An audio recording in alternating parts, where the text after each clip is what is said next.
Halo Infinite is over. 343, now Halo Studios has moved on. But we've known this for a pretty long time now. The 10-year plan was obviously never going to happen, and there's really nothing they could add to this game that would benefit anything in a significant way. Halo Infinite is 3 years old now, and this has been one of the most messed up journeys I've ever witnessed in gaming. It's one thing to just be a casual gaming fan spectator seeing a reminder to reminisce on the good old days, but if you're like me and you've actively stuck with this franchise, this was a big deal in life. Halo is my favorite gaming franchise ever. And that's not even just nostalgia or devotion. From a critical analytical standpoint, the run Bungie went on with Halo is still something genuinely breathtaking. And even with 343, I still found a lot to love about their games. It's true, I wasn't really engaged with the Halo community to experience the series of disappointments that came after Reach. So maybe it was natural that I focused more on the positives and the potential of 343. Halo 4's story, while messy, had deep introspective character writing. Halo Wars 2 had an incredible art style that blended the past with present. And Halo 5 was the Halo game that really grabbed me. Now don't get it wrong, the story is probably the worst thing that's ever happened to Halo, but the multiplayer I thought had extremely dynamic and polished gameplay. Yes, mistakes were made with 343, but in some way I could see them putting it all together and delivering something truly special. With them taking years to develop this new engine and one of the biggest tech companies in the world backing them up, Halo Infinite was the most excited I've ever been for a game. And it'll stay that way for the rest of my life. The time leading up to Halo Infinite was a very gradual death of expectations. The first time I saw the Deliver Hope trailer, I thought to myself, why does this guy's face not have crazy graphics? No man, this Craig! I was actually a hopium copium addict. The tech demo came out and the sandbox was like 12 weapons. Nah man, the trailer clearly shows that there's gonna be full-on weapon customization. See, look at that, what is that? This game is gonna have hundreds of weapons. The game launches with less content than the original Halo 1. Coming off Halo 5, which was loudly criticized for that. Just look at the menu. This is so clearly a placeholder workshop tech demo-ass menu. This is not a real UI, and the game still has it to this day. Year 1 of Halo Infinite is probably the worst year any live service game has ever had. The rate at which the game was being updated was just unbelievable. Halo Infinite had dead-ass supporters acting like the negativity was unwarranted, but when you take one step back, it's like, how is 343 and Microsoft, one of the biggest tech companies in the world, working on one of the biggest franchises in the world, how is this team with seemingly unlimited resources performing like a shitty indie studio? At this time, all the dumbass bots were screeching, "Fire 343," when no, it's Microsoft's fault. Terrible fucking management. In 2019, the creative director got fired. Then Chris Lee probably also got fired, and that should tell you by itself that Halo Infinite had no clear creative vision. But on top of that, dumbass Microsoft used this contractor model where they cycle out developers with the Slipspace engine, which is not only proprietary, but also spaghetti code. It's honestly impressive that Halo Infinite even functions, and I have to give credit to everyone who worked 10 times as hard as they should have for 10% of the results. But 343 was able to pull through all this shit, and today, Halo Infinite is complete. I remember, early in this channel's history, I reviewed every Halo game leading up to this one. And it's been so long to where I don't even really know what I'm fulfilling, but making this video, it has to mean something. But Halo Infinite isn't everything I feel surrounding it. So the only thing to do is to take and review this game for what it is. The clap Prodigy? No. Halo 6.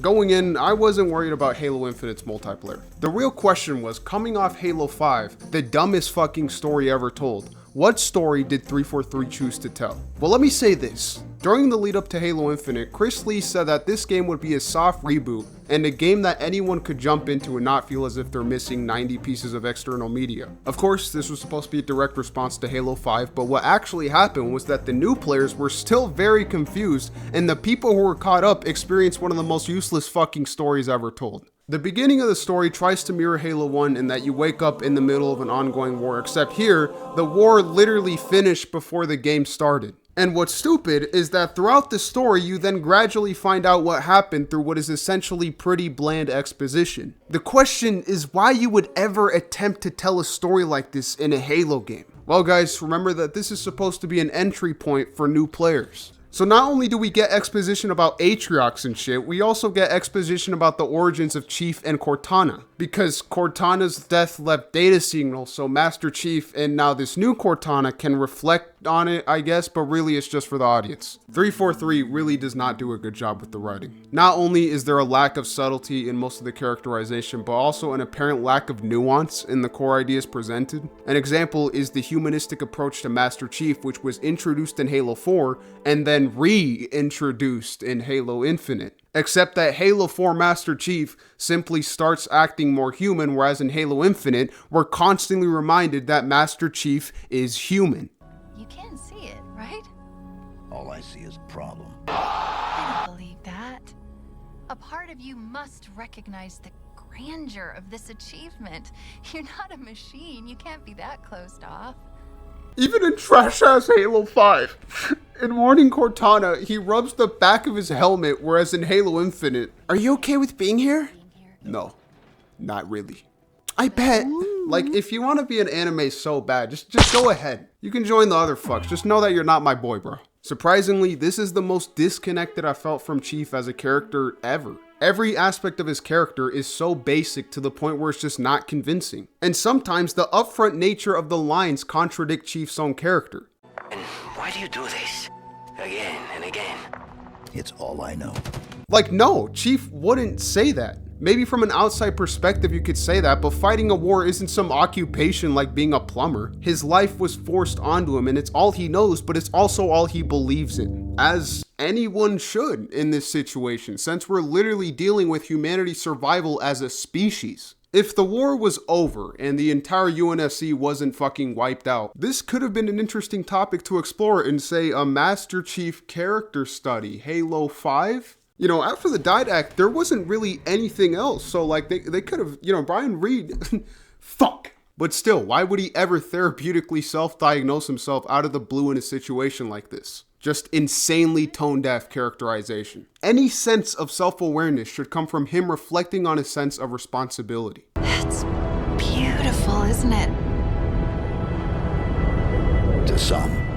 Oh wow, guys, Master Chief machine but human? You could almost view some of these lines as self-degrading sarcasm, but in a game where every character spills the beans in such one-dimensional ways, of course it's just lazy writing. And I even find problems with how they write Chief from the stoic, action-oriented angle. Maybe originating from a fundamental misunderstanding of Chief's character, or maybe just lazy writing to set up exposition. Chief blurts shit out too much. Touched it, and Was that real? it's just data. What the fuck do you mean, was that real? Are you fucking stupid all of a sudden? Why would you even ask that? Yes, it worked. No, there's not a problem. 3, 2, 1. We're done. It's never done.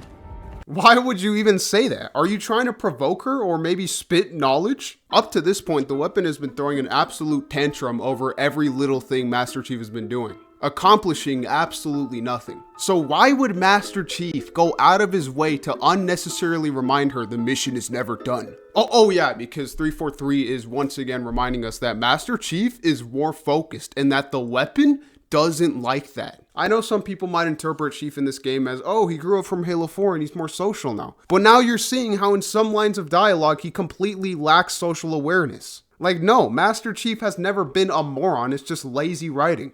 He won. He won?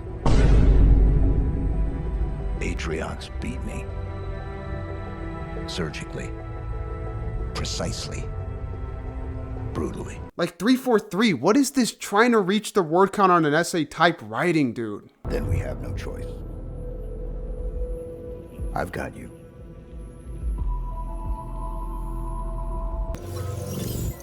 Red flag.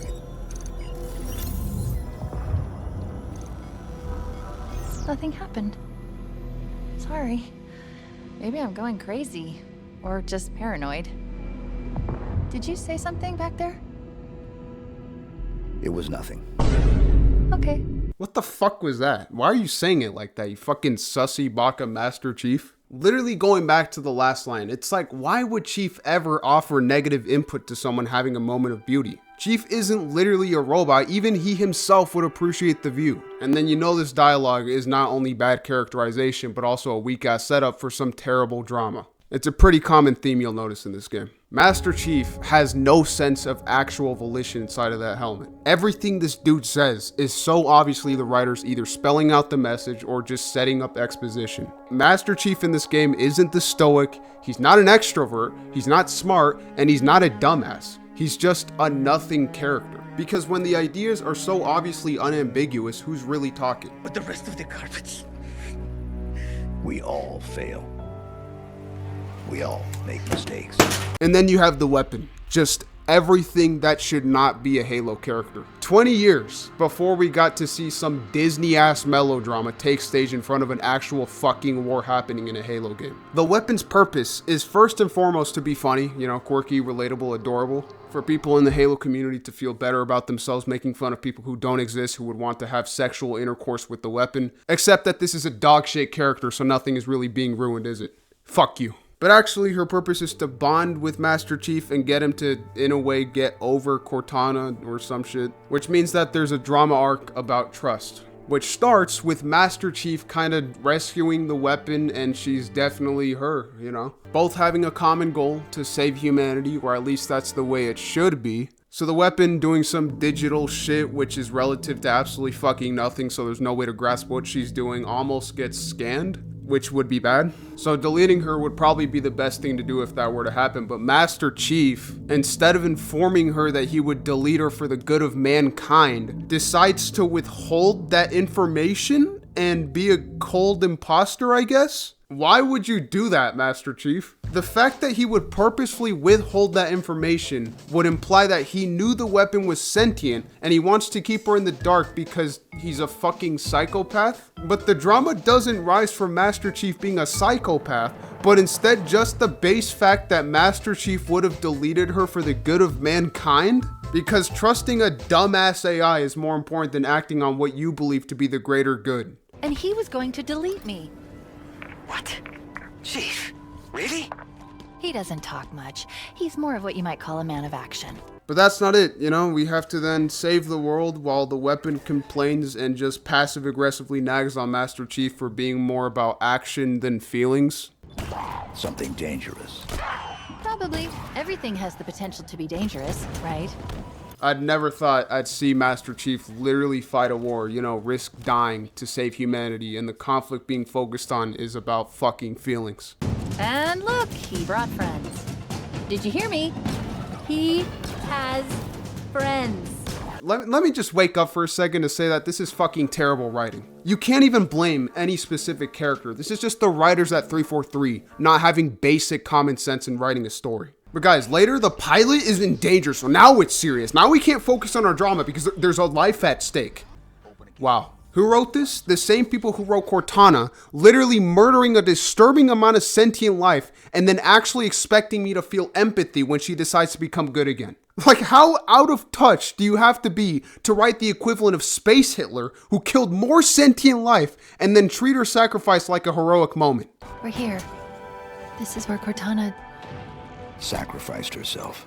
No, Master Chief, or should I say 343, you actually expect me to believe anybody could be that stupid? Fuck no. I've reached a point to where I really don't give a fuck if something is considered canon or not. This is storytelling, so it's up to the writer to convince me that this is Master Chief. And they don't do that because upon close inspection, so many aspects of this character crumble. And I'm not even done yet. We still have to talk about the pilot. The pilot is one of the most bland, boring characters in this game. He has little to no depth, alright? Depth does not mean sad. The entire game, this dude exclusively talks about wanting to go home, and he gets mad at Master Chief for not wanting to run away. He hates himself for being scared, I guess, and then later it's revealed that he's not even a pilot in the UNSC. And let's stop right there. Pretty early on in this game, we literally meet Marines. If this fucking civilian wants to go home, then why don't you just let him, Master Chief? Get a Marine to pilot your Pelican. And on top of that, if you're trying to protect humanity, whatever the cost, then don't force this civilian to fight a war. I guess his purpose in the story is that he's a human, and Master Chief is now looking at a human and being reminded of what he fights for. And I guess along the way, Chief has to watch this dude have a mental breakdown. I guess we should talk about this scene, which is the worst scene in Halo history, for sure. The pilot's acting throughout the entire game is pretty weak, and you also have to give credit to the unfitting dialogue. Am I dead already? I must be. I mean, this is a punishment, right? So you can imagine how shit it is when they ask this dude to start crying, or maybe a better word would be awkward ASMR exhales in between words. I'm worthless.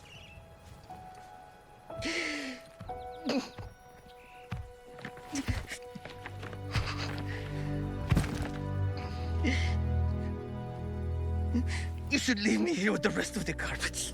I'm worthless.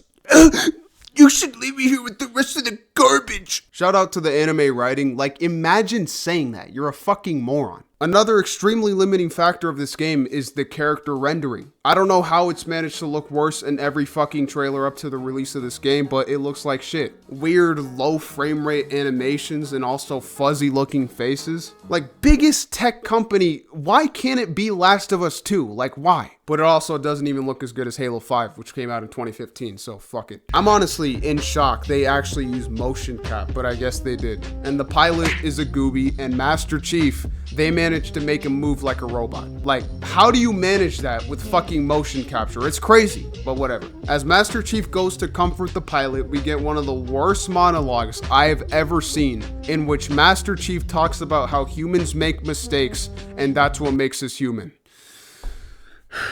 And on top of that, it plays the most melodramatic piano, which sounds abysmal. We all fail. We all make mistakes.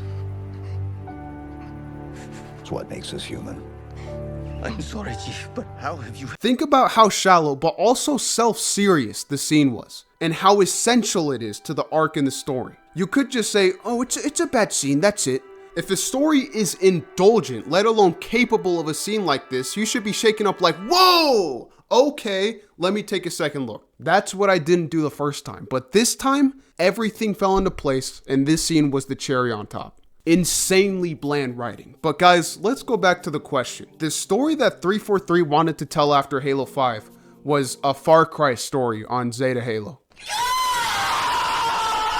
You have the shittiest villains in this game, the main one being Eshram, who just talks and talks and talks about how easily the Banished beat the UNSC and how he wants to fight you. I want to fight you because he wants a challenge, right? That's so cool, guys. That's so badass. Basically, you're like Mario overthrowing fucking bases where each boss is basically the same person. The entire personality of the Banished in this game is, Oh my god, if I kill the Master Chief, I'm gonna be legendary. honestly, dude, on top of everything Halo Infinite gets wrong, this story also doesn't understand the Banished. I have no idea where this obsession with honor and legend came from, because if you look at their origins in Halo Wars 2, the Banished are probably as pragmatic as you can get. Most of the Banished are either mercenaries or former Covenant members who were literally thrown away for nothing. So out of every motivation for the main villain to have, why was it him lusting for an anime moment, like deliberately trying to set up an anime fight to be remembered? Like, Atriox, why did you ever put this cornball in charge? Because he just lost you the fucking ring trying to make it into an edit. And then Master Chief,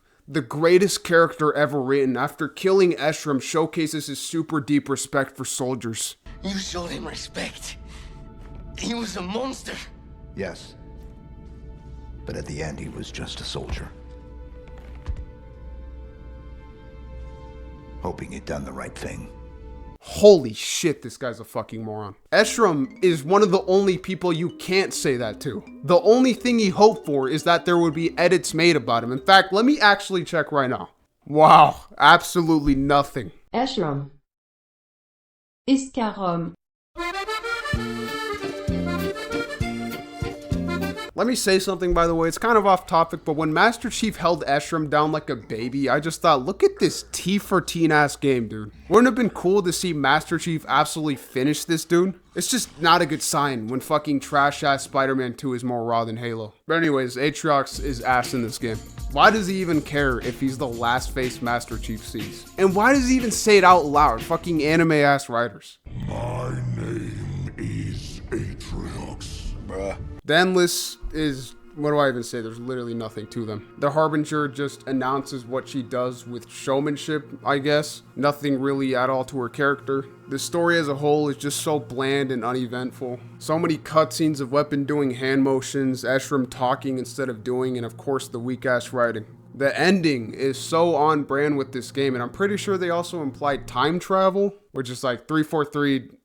I mean, after all this Disney-ass story, you might as well put time travel in Halo, why not? Honestly, I really could not give a fuck where this story is going, or hopefully where the story would have gone. I don't want Halo to be some kid's story about friendship. Get rid of the pilot, get rid of new Cortana, do something raw and actually mature. Please. Listen, Halo Infinite does not have the worst story of all time, alright? It's passable for a game. I like the monitors, and sometimes the story can feel a little authentic and charming. It's not that hard to take it for what it is and be content with parts of the story on the surface. Jen Taylor and Steve Downes bring so much charm to the story, and Master Chief's physical acting is enjoyable to look at, even when he's just standing there. But to view the story in the broader view of Halo, it's one thing for Halo 5 to do stupid shit, but it's a whole nother thing to see Halo Infinite confirm it. Halo 5 Cortana was just terrible. Just one of the worst things I've ever seen, and just complete character assassination. She apparently got sucked into the domain after Halo 4, and you can assume that something happened to her, whether the domain altered her or one of her split personalities just happened to be less empathetic towards life. Halo Infinite tries to act like Halo 5 Cortana was in character the whole time and she was just being unreasonable. But now she's good, and this is the same Cortana from Halo 1. My fault. My stupid fault. Like, where the fuck did this stupid ass plotline? It's not even worth getting mad over. Cortana's ruined, the Banished were ruined, the Created were ruined, the entire UNSC was wiped out off screen. Chief is now stuck with two shitty characters, and the Endless, it's like, what the fuck? Halo Infinite has done more damage to the Halo story than Halo 5 has. Because now the universe is in such an uncompelling place. What the fuck is the point of Halo now? But honestly guys, even though the story crumbles under scrutiny for me, I can't say with confidence that this is a terrible story. Because in gaming, there are so many stories that bore me to fucking death. But I can't say that this is one of the worst stories in the Halo franchise. If Halo 5 is a shitty action movie, this is a washed out Disney movie. But also, maybe the actual game helps me find satisfaction in playing it within the context of the story. Even if Eshram is a shit villain, it's still satisfying to be able to shoot this bumfuck. But the gameplay still has to be good.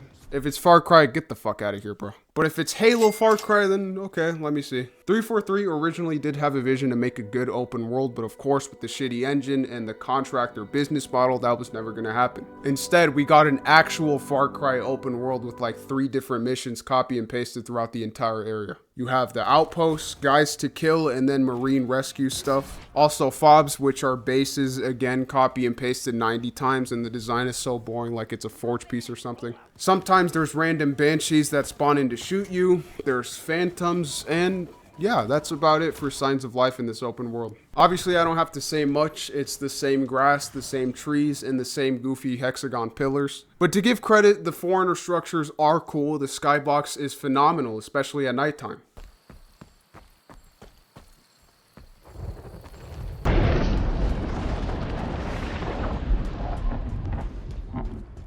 But the vistas of like the fucking floating hexagon islands, they're really not pretty at all. It looks unfinished. Unfortunately, there's not much immersion either because they didn't take any time to add any sense of interactability with the world. Halo has never been a grounded game, but it's not a good sign when walking on grass feels like you're walking on stone.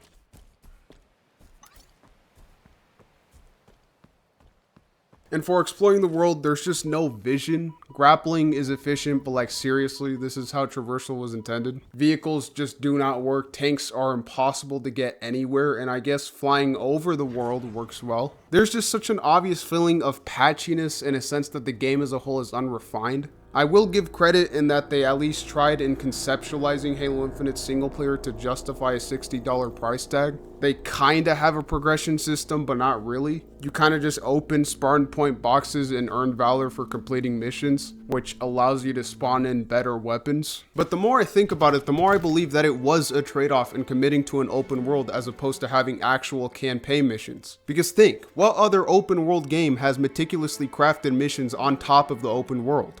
None. They're either just survival / exploration games where the open world is the point of the game, or more cinematic games where they construct controlled sequences. But Halo isn't a game like Spider-Man where you can just put 6 guys on the floor and be like, Okay guys, now you can fight like Spider-Man, bro. in Halo, every enemy complements each other and the weapon sandbox, but it's also important to be purposeful in the level design and the encounter design. Halo Infinite, I'll expand on this later, but yes, it does have a good combat loop, but how many times in the open world are the enemies just standing there? Nothing more to the encounter than them just being there. They're all essentially just inferior ways to experience Halo Infinite's gameplay. And that's my problem with Halo being centered around a Ubisoft tier open world. There's nothing about it that directly benefits the gameplay. The encampments, ripped straight out of a Ubisoft game, feel really awkward to fight in. A lot of the time you'll find yourself going behind the structures next to the wall, and the reason why is because they probably didn't even consider how the encounter would play out. The fobs are also weird and awkward. It comes as no surprise that the linear levels in some of the more intentional open world sections feel a lot better to play because the actual design of them was built to work with Halo's gameplay. But unfortunately, the levels are still compromised in certain aspects because of the open world and the time spent working on it. There's a severe lack of sequence-based levels, which seriously tanks the personality and distinctiveness of the campaign. There's nothing like Tip of the Spear, New Alexandria, Gravemind, most Halo levels, bro. Even Halo 5 takes you on crazier events than anything in Halo Infinite. It's literally just the first level, which has you destroy a ship from the inside. Every other level has no sense of narrative past you just moving through the rooms. Most enemies in these levels are just standing around waiting for you. Again, there's no sense of storytelling with the enemy encounter design. In previous Halo games, Brutes would take prisoners, the Jackal fucking eats this scientist, and Halo Combat Evolved, the Flood literally jumped from a distant bridge. Here, just nothing. And even though the Foreigner aesthetic looks beautiful, the majority of the levels are just Foreigner interiors and they all blend together. This is probably because they didn't have time to make actual levels, but also in an open world game, you kind of have to keep the game connected to the open world. It's not really possible to have a story that takes you across the galaxy anymore. It's a question as simple as what's best for Halo's gameplay and identity.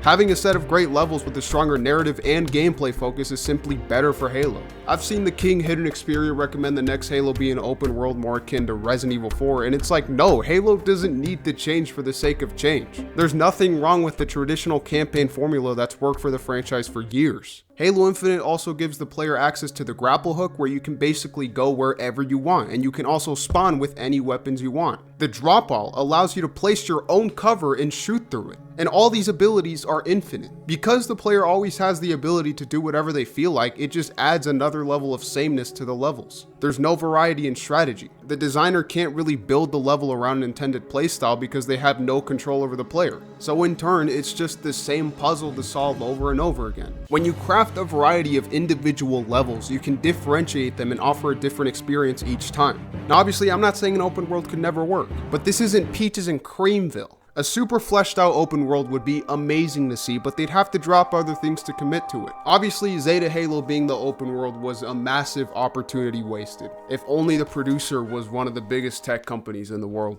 The art style though looks good. The design of the elites, the grunts, the jackals, the skimmers, sentinels, they all look great. Brutes, I think, look too plasticky. Master Chief though has a great design. Obviously, I've already expressed my love for the Foreigner interiors, but the Brute interiors I think look pretty bland. This is the last time I talk about Microsoft fucking this up, but the Banished designs as a whole, it's like, why is it just Ghost and Banshees but red and choppers? What the fuck was the point of that? The Banished, you have Halo Wars 2. The Banished, it's not, whatever. Let's actually talk about the meat of the campaign. The gameplay. Right off the bat, it's very obvious that 343 intentionally took design philosophies from the Bungie games. Halo 4 and 5 were both pretty not classic, with a good amount of obvious oversights. Halo Infinite is the first 343 game where they actually thought the combat loop through and consciously made design decisions accordingly. The thing that stands out to me the most is that Halo Infinite has a pretty unique weapon sandbox in contrast to the other Halo games. For example, when analyzing the previous Halo games, they probably thought, okay, the Jackal snipers don't work.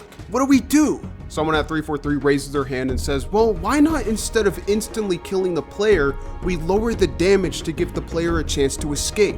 But not just by giving them a carbine, because they still have to be a sniper. And just like that, the Stalker rifle was created to fill that void. Now obviously not every conscious decision turned out perfect, as we'll see later, but when playing the game, it's very obvious that this combat loop was actually thought out. And that feeling is pretty rare in gaming. The base movement I think is actually really good, really fluid, responsive, especially in comparison to Reach and 4 where sprinting feels stiff. I will say the movement is a lot more essential in multiplayer, which it does feel like it was designed for, but still, it's nice. But actually, from the first second the game starts, you get the grappling hook, which means that this is the most advanced movement Halo of them all. Halo Infinite's campaign allows you infinite access to all abilities at all times. And it's actually kind of a skill gap in learning the button combos to effectively operate them in combat, which is pretty cool. I also like how each equipment serves and is introduced with a purpose. You get the threat sensor, and then you get put up against an invisible elite where it's essential. Then you get the drop ball to, like, you can block fire, then 2 seconds later they just fucking give you the thruster. While the rest of the abilities have their uses, it's pretty clear just how dominant the grapple hook is. Not only is it easily the most useful, but it feels like it got the most love and care put into it. You can grapple guns to you, grapple into vehicles, the physics of it feel perfect. There's this ground pound attack, and you can thwip it at a jackal to stun it, which I still don't know if it's an intentional game mechanic, but I guess it is. I remember so many reviewers describing it as Halo's greatest innovation, as if it were a core mechanic and not one of 4 equipment slots, but you know, again, I mean, I can't even argue. Besides the obvious effect it had on the level design, Halo Infinite's movement allows for more experimentation. The player has access to all this freedom, and admittedly, it is probably too much. This game is probably the easiest game to just run past and evade. Obviously, there's cheats and exploits in the older games, but I feel like any player with basic thinking skills could figure out a way to skip a lot of the sections in this game. Ren's reviews heavily focused on this, and I don't think it makes the game trash because I don't have the inclination to break something just because it can be broken. It's very rare that Halo Infinite pushes you to act out of the ordinary, except for this one time where I got cognitively rearranged trying to get back at the game for giving me this shitty checkpoint. What I'm trying to say is that it's not shitty Starfield, but instead Super Mario Sunshine. Now, to truly understand how the movement works in combat, we have to talk about the enemy weapon sandbox. Back in Halo 1, Bungie ensured that enemy attacks were readable and dodgeable. Hiding behind cover is an option, but really Halo has always been about stunning and strafing. If you're good enough, you could do a lot without taking damage. Then Halo 2 came out. Enemies having access to projectile weapons limits the options of the player. In Halo Infinite, even though the sniper jackals don't one-shot you, you're still a moron if you don't focus them before doing anything else. That also goes for the skewer brutes and shock rifle skimmers, and that's already way too much, bro. What are we doing? At least half or maybe more of enemy weapons are projectile based or just impossible to dodge. You have manglers, commandos, heatwave, sentinel beam, shotguns, and fucking disruptors. I hate these things!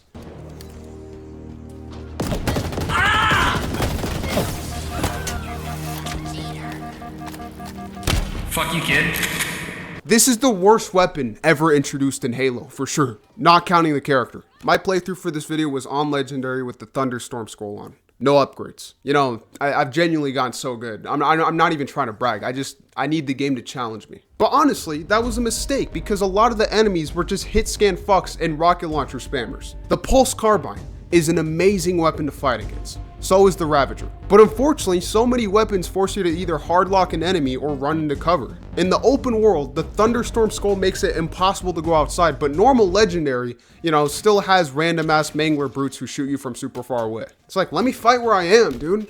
I think they should have maybe turned down the aggression range. But honestly, normal Legendary with no health upgrades is a perfect difficulty for this game in my experience. Sure, the hit scan weapons are annoying to deal with, but you, the player, also have a great variety of movement options. Except the turrets, which are the epitome of bullshit. But looking past that, it still would have been better to focus more on projectile enemy weapons and to tone down the player movement a little. Readability is very important, guys. Look at Doom Eternal and Halo 5 Warden. This is a good enemy, dude. Don't let anybody tell you he's not. When it comes to the weapon sandbox in the player's hands, it's good. Halo 1 is such a pure game with pretty much no redundancy, and the first thing I think of with Halo Infinite is like, I actually have to count 1, 2, 3, 4, 5 precision-based weapons. And listen, they're all different, but the battle rifle is just so much better, or at least easier to use than the others. It's impossible to miss with. But besides that, I think Halo Infinite has a really balanced weapon sandbox that effectively coalesces with the enemy sandbox.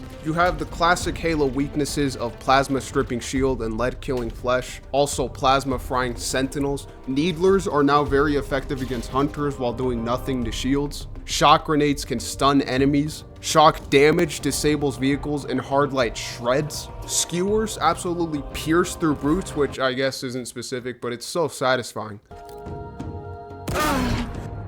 Not every weapon works on every enemy, and so you're forced to mindfully keep a balanced loadout. There's a nice variety of weapons that all feel different, and man, some are just so creative. The heat wave is the shit from Dead Space and it's great to use. The skewer is insane. The cinder shot with the guided projectiles, the pulse rifle, and the shock rifle. Dude, just look at this, dude. In such a saturated dog-ass market of shooters where every game is just the same boring looking mindless shit, just having a creative weapon like this with a crosshair like that, you just can't say this game is ass. The game also has weapon variants, at least one for everyone in campaign, and they're cool. None of them really stand out to me other than the volatile skewer, which shoots explosive rounds, and the arcane sentinel beam, which shreds the hardest. Most of them are just damage buffs. In multiplayer, they actually updated some to be more interesting, but it's still the same in campaign. Of course, you also have the fusion coils, which are actually really cool. They're simple, but honestly, I don't see one bad thing about them. Really fun to use, and they add a lot to the combat. You also have turrets, which work well for what they are. But of course, the weapons wouldn't mean anything if the enemies weren't reactive. But they are.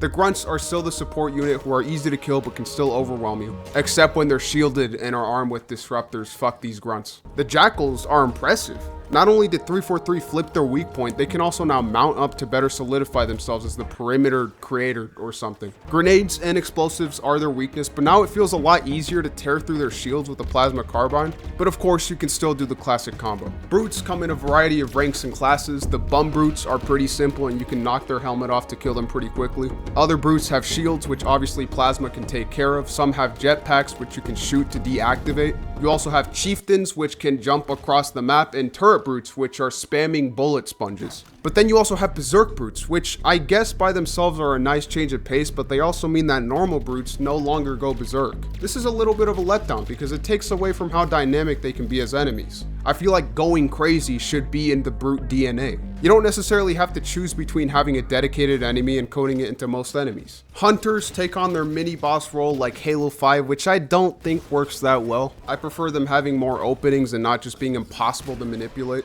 Skirmishers are still very fun, crazy, and fast. Skimmers are not super interesting, but still fun to kill. Sentinels can range from cool to fucking annoying, and then elites, my boys. Elites have always been the counterpart to the player, and they certainly are mobile. Funnily enough, they even have a berserk mode where they charge in with their sword. It feels amazing to shoot them and see the bullets rippling their shields. The blue and red elites are amazing, but what holds back the gold and white elites is that every fucking time they take some damage, they go invisible. Fighting an invisible enemy is really not that fun. It works for individual boss fights, but when it's every major elite and it happens every time, they should have either made it more uncommon or maybe just removed it entirely and left it to the stealth elites. However, the enemy sandbox is not just about the individual enemies. It's how they interact and form a threat together. Killing a brute or elite causes grunts to flee. Brutes can now literally throw grunts. And overall, it's how you deal with the challenges presented that makes the combat so dynamic. Because every enemy is different, you're constantly cycling through different strategies and solutions in your own head. Whether it be something major like quickly picking up a weapon to deal a specific type of damage, or simply having to adjust your aiming strategy to deal with a different enemy.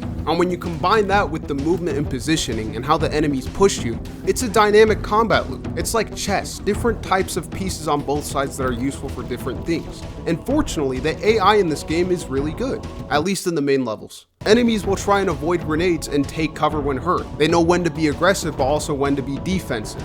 They're very reactive to fight against, which makes you, the player, have to think more. So the most important part of Halo Infinite, the gameplay, I can say is good. Now, the campaign also features subordinate gameplay like vehicles, which the vehicle sandbox is terrible. But I guess it's not worthless. You can mount up a hog with marines and they destroy. And there's also the tank, which is only viable on normal. And I'm really only talking about one part in the entire campaign. There is no Warhog run because dumb game, but there are boss fights. I actually made a video detailing my thoughts on the boss fights, and basically I like the invisible elite bosses because they put you on edge even if they aren't mechanically that interesting. The monitor boss fight is cool, fine, but pretty simplistic obviously. First boss was pretty good. The double boss was not really a boss, more of just kill two guys with extra health, kind of like most quote-unquote bosses on the map. To this day, I still don't know what the intended gameplay for the Harbinger bosses, and Eshram goes from being Spam Town 3000 to Charge Down 3000. Both phases you're pretty much just supposed to run away and then shoot and then run away more. They're nothing special on their own, but in the context of the game as a whole, they're a nice change of pace, and I'm glad they were included. But I don't think they were enough. Obviously, Halo Infinite feels pretty samey throughout, and a big reason for that is the one factionitis. You have the Sentinels, which are pretty basic, and they also don't attack the Banished, even though they should be based on what we know about the Halo Ring protocols. Dealing with the factions fighting each other made the gameplay even more dynamic in the older games. Here it's just the Banished, nothing else. In Halo 1, Bungie was very smart in that when the Covenant dance started to get a little drawn out, they brought in the Flood, which had a completely different gameplay loop. And then they started mixing and matching, which made the gameplay fresh all the way throughout. Another problem I have is the immersion. The enemies in this game, especially the brutes, look and feel like they're made of plastic. Like this T14 ass game makes it feel like you're shooting at toys. There's like a super faint hint of blood splatter that you sometimes can see, but other than that, there's absolutely no blood. When enemies die, they just plastic ragdoll. The sound effect for killing is just so corny, outdated. Again, why are you trying to make it seem like it's a simulation? Also, every time I melee, the kill effect sounds after, which is fucking obnoxious. Also, the hit markers, man, and the kill markers. None of the older Halo games had kill markers. Why? Well, because when you shoot somebody, they fucking die. Look at the blood. It's all about maintaining the illusion, not being realistic, but immersive. It's just like storytelling. But overall, guys, the campaign is good. I can't say I didn't enjoy the game because the gameplay is simply of high quality. The open world, while not impressive, it's still nice to have and makes it a unique entry in the franchise. This story sucks and definitely tanks my passion for the universe, but I've had 3 years to process it, so I can't really pretend to be mad. Halo Infinite definitely does not have close to as many memorable moments as the other games. The music used is forgettable, and overall it is kind of a bland experience to think back on. There aren't really any specific levels I can point to and say I love, but at least you can select levels now and play with friends. But yeah, so many mistakes holding this game back. Whether it be because of leadership, spaghetti engine, a bad creative vision, or everything, obviously. There's so much that Halo Infinite wasn't that still disappoints me. But maybe these are just hopes I can have for the future now. But as we know, the campaign is only half the story. We of course gotta talk about the multiplayer. I still remember when this came out and there were 4 playlists. Just beyond embarrassing. With like 10 maps too. Like, what the fuck are we doing? But I've said this already. Now, the multiplayer is complete, and honestly more than complete. This is probably the most content a single Halo game has besides Halo 5, but even then, Halo 5 doesn't have forgeable AI. Remember that? I remember dreaming about that. It wasn't really all that, but whatever. Just look at all the maps this game has, bro. It's basically infinite. Forge is absolutely insane. Next level. Probably the best player-controlled game editor we've ever seen. Obviously, Halo players are lazy as fuck, but you know, these maps look amazing. It's such a huge glow up from Halo 5. Forge really is pretty much of dev quality now. Some maps I don't think look good, but others I think look amazing, like Guardian. Holy shit. This is probably the best looking Guardian, and I'm not even joking. And then Argonaut, one of my favorite big team battle maps ever. And this was one of the first to come out, and it has not been topped at all. In fact, they even coded a Warzone mode into it, which at the time seemed like the beginning of something crazy, but the lazy ass Halo community, there's literally nothing. Custom campaign levels are cute and fun, very unpolished most of the time, but the addition of music in Forge really helps. But most of the time, custom games in the browser are fucking bullshit, boring ass GoofCon City. And that's assuming you actually get them to work. 70% of the time, they don't even work. And the search engine to find interesting maps is unintuitive. Some custom games are fun, most feel pretty unstable. Especially when compared to older Halo games, it's just night and day difference, honestly. None of them in this game have grabbed me, and honestly, I don't have any drive to go looking. There might be some stuff of quality, but it's buried under a sea of shit. But in matchmaking, there's so many modes now, and you can go in and filter shit out you don't want to play. Like, damn, that's great to see. There's no free-for-all though. You know, really getting a lot of casual gamer vibes, especially with PvE Firefight appearing to be the most popular playlists. Firefight, they made it into a zone control round-based thing. It's cool. It's very cute to see the community. I mean that in a very egocentric way. But it's fun. There's boss fights too, but it does give off a homemade feeling. Honestly, I feel like these slime balls would enjoy Halo 5 a lot more because that PvE mode is way bigger in scale and way more fleshed out. It's Warzone Firefight, as in Halo Infinite has nothing like it. To be fair, Halo 5's development was described as trying to develop 3 games at once, but come on man, it's fucking Microsoft. Everybody was speculating what Halo 6's big third mode was going to be, and it turns out it didn't have a third mode. But yeah, back to the menus, the UI is ugly still, the battle pass progression is still very boring and linear. The item shop still gives me secondhand embarrassment in how these grown adults getting paid fucking studied Fortnite and came up with this. They made a Spartan Point shop, which man, the UI just looks so fucking cheap, but whatever. Despite the fact that most armor is behind a paywall, the customization is actually really good. Pretty much Halo Reach, except you can't customize colors. But you do have a ton of options with the cores. Unfortunately, the game definitely lost its militaristic aesthetic with these goofy ass skin, but again, whatever. The fuck are you gonna do? The immersion in the multiplayer is worse than in the campaign. Firstly, the outline's terrible idea. Not only does it make the players glow in the dark, why would I ever want to see these constant markers on a Spartan? Thankfully, you can turn them off, but why is there still a diamond above their head? What is this goofy ass digital simulation shooter? The shields also look terrible. Their color is now assigned to whatever crosshair color you have, so that instantly ruins the continuity of the technology of Spartan shields. They also look so thick, and that leads the enemy to look like a digital hitbox and not an actual being. The kill sound effect also sounds so digital and just outright obnoxious. And it doesn't help that literally every time you get a kill, there's a pop-up in the middle of your screen that says plus 100 points. And it's like, bro, no Halo game ever had to do that before. And the only thing it adds to this game is that it feels even more fake. You can walk through teammates, there's no blood at all in the server issues. Jesus Christ, man. The game is not as broken as it used to be, but it never feels super stable or reliable.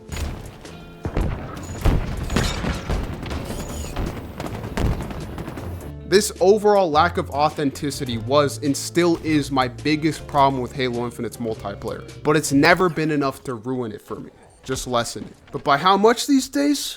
I guess we'll find out. In designing Halo Infinite's multiplayer, it's clear 343 wanted to strike some sort of balance between the competitive nature of Halo 5 and the casual aspects of Halo 3. A lot of the 4v4 maps in this game are very arena style with layouts designed for balanced play, but also for the first time in years you have Behemoth, a 4v4 map with vehicles. They also put a lot of work into normal big team battle by adding ordnance drops and bigger maps. But unfortunately, the casual gameplay of these more casual maps shows 343's initial misunderstanding of casual gameplay. The sandbox in this game is a very clear re-evaluation of the role weapons had in previous sandboxes. The gravity hammer now has a slow wind-up, the heat wave is a distillation of the scatter shot, the bulldog is more of a primary focus CQB weapon, the sidekick is more defined as a secondary, etc. This philosophy to the sandbox definitely resulted in a lot of unique and interesting guns, but also oversights and ineffectual results. For example, the bulldog, while being unique from the shotgun, is not a replacement to the shotgun. An infection, which I think sucks by the way. The bulldog is super easy to use because of the range it has, but also now the strategy in being able to only load one shell at a time is completely absent now. When looking at the game from a casual perspective, the sidekick starting weapon is way too sweaty and way too effective. In theory, it's a pop gun, but if you really wanted to, you could spam the shit out of it and outclass most weapons. The ceiling is way too high for a gun where the strategy is literally spamming it as fast as possible to where every fight with this thing is a battle of who the sweatier player was. If you're trying to play casually, that won't be the type of gameplay you want.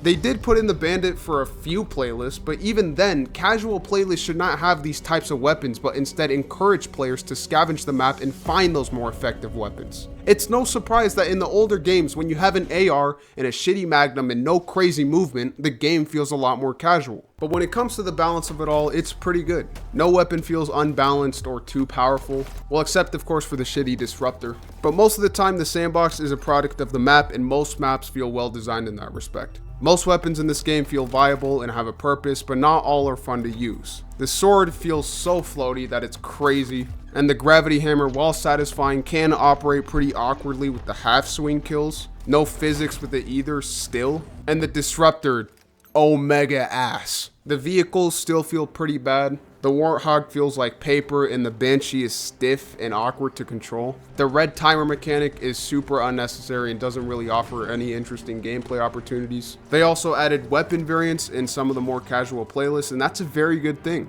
They also even updated some of them to be more unique from their normal versions, which is amazing. I love that. It adds to the variety of the sandbox. Big team battle with weapon variants is amazing, but Super Fiesta and Husky Raid are terrible. Especially with all the drop balls going on and the fucking grapple hooks. Trash, dude. Dudes actually play this not even knowing about Halo 5. The potential for maps in this game is infinite, but you can still load into a game and get Argyle. There are individual maps that feel really unique, like this needle map, which is cool. But I feel like there's so much mediocrity in the rotation, which isn't the worst thing because ultimately the gameplay matters more, but it's not a good thing when 70% of the time you're loading into an elementary or awkward map. Like, why the fuck would I ever want to play Mini Valhalla? And like 90% of the time, it's the same 4 maps.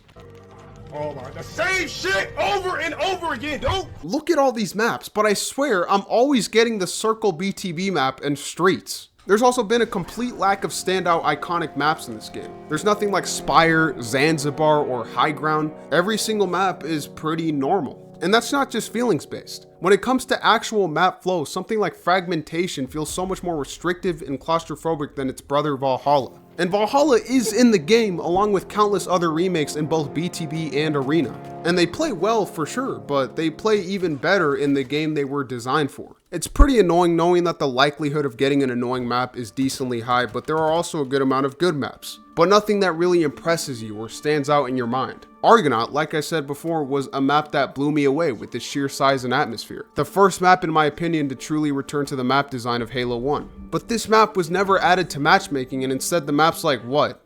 Breaker?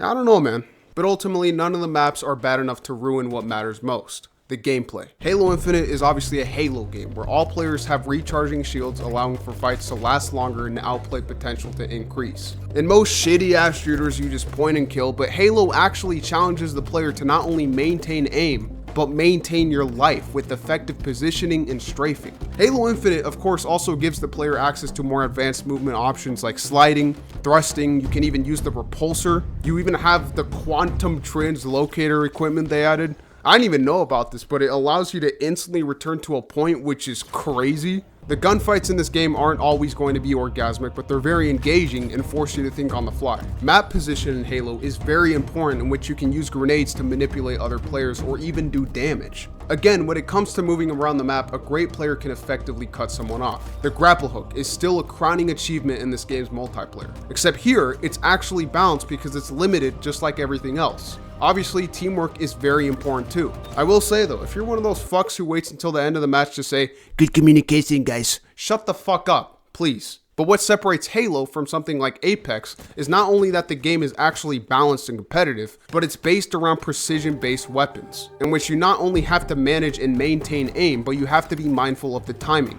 One missed shot can lose you a fight, which just adds to the skill gap of Halo. Early in Halo Infinite's life, the battle rifle was the starting weapon in competitive, but apparently it was too easy to use, so they eventually replaced it with the Bandit, which is basically just the Halo 5 Magnum. The Bandit is a lot more precise and unforgiving, which relates to the fact that Halo Infinite is not as movement based as Halo 5. The gunplay feels good. All the weapons have this sound design that definitely gives more depth to them, but obviously it's hard to notice with all the digital goofy shit in this game. Most of the weapons also require mastery to use them effectively, which in turn makes playing well more rewarding. The stock rifle, for example, is a great weapon because it's hard to hit shots, but it only takes 3 to get a perfect kill. In the right hands, this could be a tide-turning weapon. The sniper is still the dominant force that it is, but the crosshair is tiny, which only makes hitting shots more satisfying. The Mangler and Skewer have slower sloping projectiles, the Commando requires the player to keep composure and pace their shots, and the Sentinel Beam requires crazy accuracy. Some weapons are of course easy to use, but to even get those weapons, you still have to play well for them. Each player also starts with the same loadout, which only adds to the satisfaction of outplaying someone because it's always 100% skill based and not RNG based.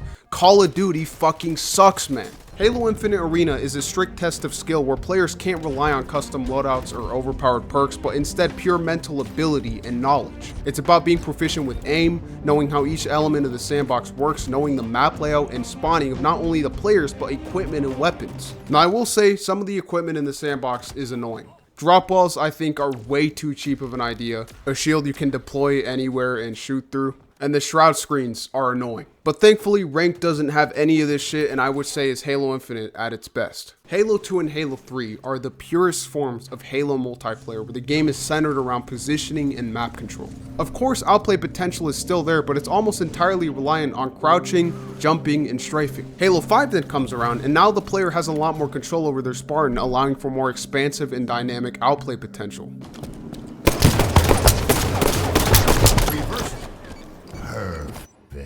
In my opinion, it's a great evolution of the Halo Arena formula. Halo Infinite is kind of stuck in the middle. There's definitely more movement options, but a lot of the time it feels like you don't have a lot of options. And with competitive not only featuring a Halo 5 Magnum, but also a lot of Halo 5 maps, I can't help but feel like it's just a watered down version of Halo 5. Halo Infinite simply doesn't feel as fluid, and this is especially apparent with the thruster. It doesn't feel close to as polished as Halo 5. And trying to strike a balance, part of me just wants to choose one direction or the other. But after all this time, I can't help but appreciate how well designed Halo Infinite is. It's still a dynamic, well-balanced game that makes you think and strategize in the face of countless situations that arise from the unpredictable nature of human beings. Sorry ass fucking rats. Stomping them or barely losing unfairly. It's fun, man. At the end of the day, the movement is fluid and expressive, and the guns are consistent. Halo Infinite is truly an evolution of the Halo formula, with precise kills still feeling amazing, but also still keeping the player somewhat grounded.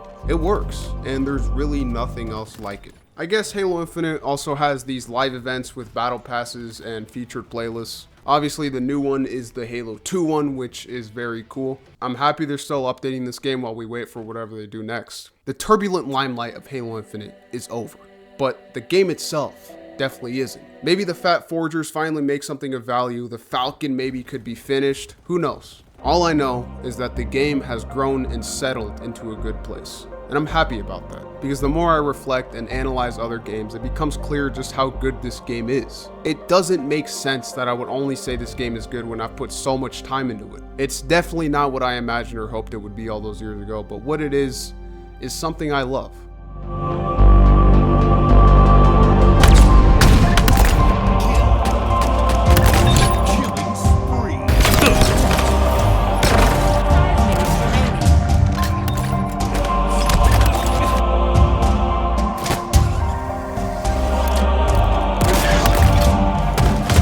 Admittedly, this is one of my favorite games of the decade so far. The campaign might be internally flawed, but the multiplayer has truly become something special. This has been a crazy journey on this channel since its inception. Not even just the Halo reviews, but the countless Halo Infinite videos. Damn, man. And it all ends with me finally giving Halo Infinite an 8 out of 10. Yeah, 343 with another on the board. Too bad, bro. See you guys.